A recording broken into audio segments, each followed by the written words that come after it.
Hello everyone, hello and welcome to another Stormblood Lore Tour. This time for the Drowned City of Skalla, introduced with patch 4.1.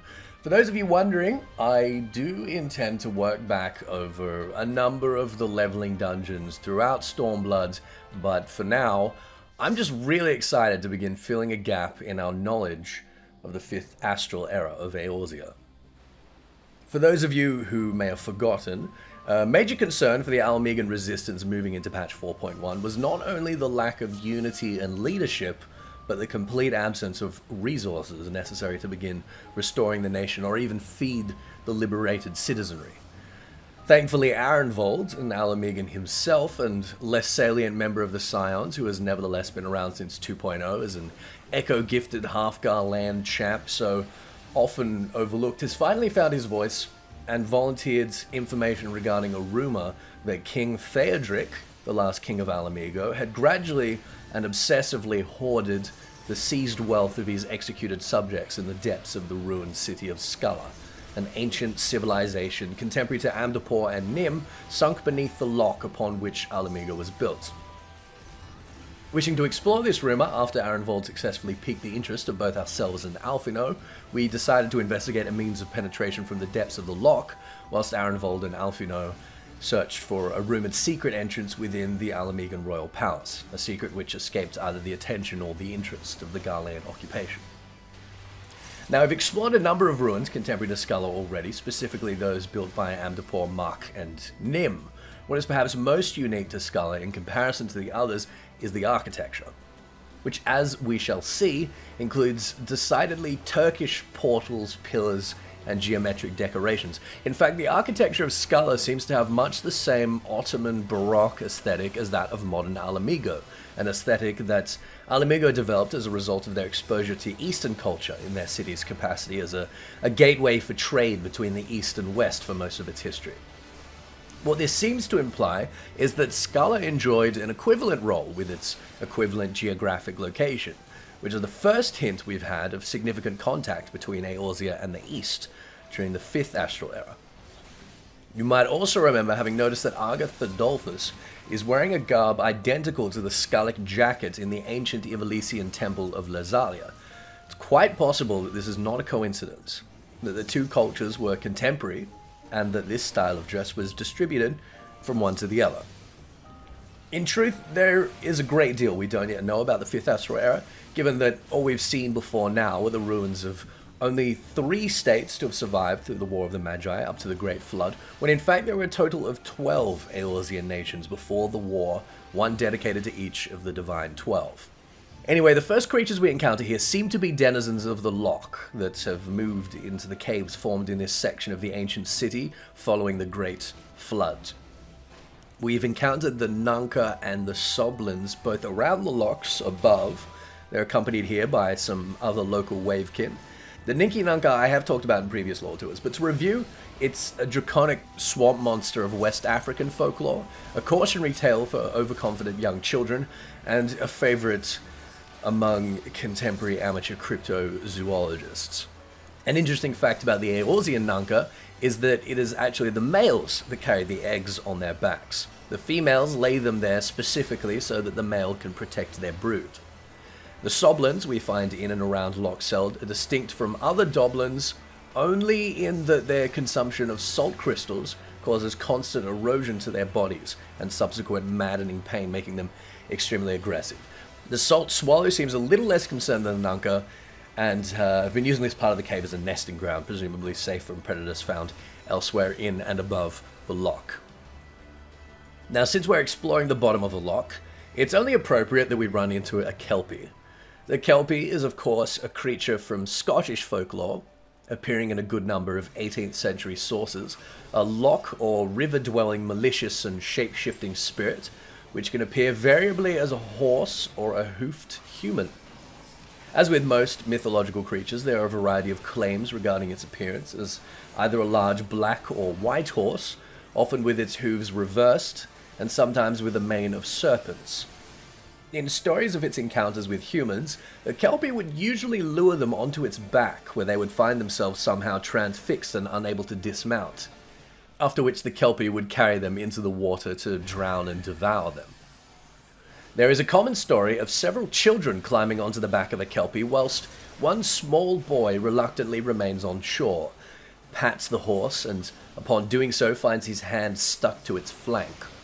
While the Kelpie carries all of the other children to a watery grave, the more wary boy manages to escape only by cutting off his own hand as it tries to drag him into the river. The purpose of this particular story has since been speculated as intended to warn young children against straying too close to dangerous bodies of water, or as a way of rationalizing unfortunate maritime accidents. In human form, the Kelpie would generally appear as a male, but could often be identified by the telltale scraps of seaweed tangled in its hair. It would loiter by bodies of water, waiting for young maidens to attack and devour. There is one story, however, of a girl who tricked a Kelpie into capture and made it work on her father's farm, but the girl eventually had a wizard permanently transform the Kelpie into a mortal man and married it. Why not? You could apparently capture Kelpies with a bridle or saddle that depicted the mark of the cross or other Catholic symbolism, or else kill them with silver bullets like a werewolf. A Kelpie was actually the original creature associated with Loch Ness before the more common ideas of draconic or prehistoric Loch Ness monster became more popular during the 1930s. Very similar to the Kelpie are the older Scandinavian Beakest, or the Germanic Nyx, which are in turn reminiscent of Homeric sirens. The name of this arena as the Green Screams is more likely in reference to the experience of Kelpie's victims than being a Skallic title, given that the names in French, German, and Japanese respectively all translate to the Lair of the Kelpie, or some equivalent. As we move through the portal from the Lookback Cave into what we must imagine to be the central and evidently spiritual district of Skalla, named Salvation, it becomes clear how incredibly well fortified this place is. We know that before the Great Flood created Loch Selb, this city was built into the depths of a great ravine, and largely, it seems, built into the living rock. It reminds me of a great dwarven fortress, or of Alcazna at Petra, which I assume it took some inspiration from. We know that Skalla had already been conquered and abandoned before the end of the War of the Magi and the Great Flood, which transformed the ravine into a loch. So these defenses must have been surpassed, and although the Marquis would be the most obvious culprit, I can't help but wonder whether the presence of all these stone golems suggests Amdapori entanglement. Perhaps the Amdapori had taught the Skallans to animate golems, perhaps it was even the other way around. These golems are possibly defenders of the city, summoned either by mages of Skalla or by their Amdapori allies to help fend off invaders from Muck, but I don't think it's outside the realm of possibility that Amdapor was the destroyer of Skalla, turning their greatest defense and resource, an abundance of stone, against them. They might also just all be naturally occurring creatures resulting from ethereal instability, as the Encyclopedia Aurea implies that some naturalists believe regarding the Uroliths in particular. We may never know. In any case, we have first here the Phobad. Phobades is the plural form of the Latin Phobus, a title which designates a priestess of Apollo, as well as standing for an epithet for Apollo himself, literally meaning bright. It seems strange that a title for a god of light and knowledge might be used for a soulkin, but if we take its meaning as a priestess or oracle of the god, they are perhaps not so different from golems insofar as they act as the instruments of the will of their master. Next is the Dara Sentinel, and this is a little less ambiguous. Dara is a deity of earth among the 8 Vasus, which each represent a different aspect of nature and act as servants of Vishnu. The Urolith is, of course, the scientific term for a urinary calculus or bladder stone, coming from the Greek lithos, or stone, combined with the prefix uro, referring to urine or the urinary tract. Obviously, the real danger of bladder stones is that forbidden white magic can make them become animate and hostile inside your urethra. This was surely the true secret weapon of ancient Amdapor.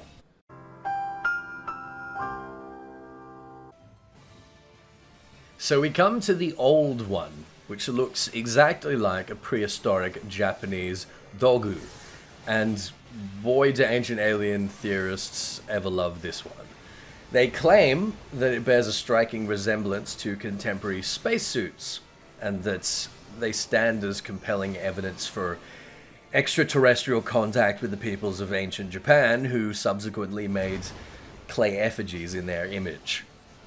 Although their true purpose is unknown, they are probably some kind of effigy, often involving exaggerated features of femininity and fertility, much like the Venus figurines, and were perhaps tools used in fertility rituals or even objects of worship themselves.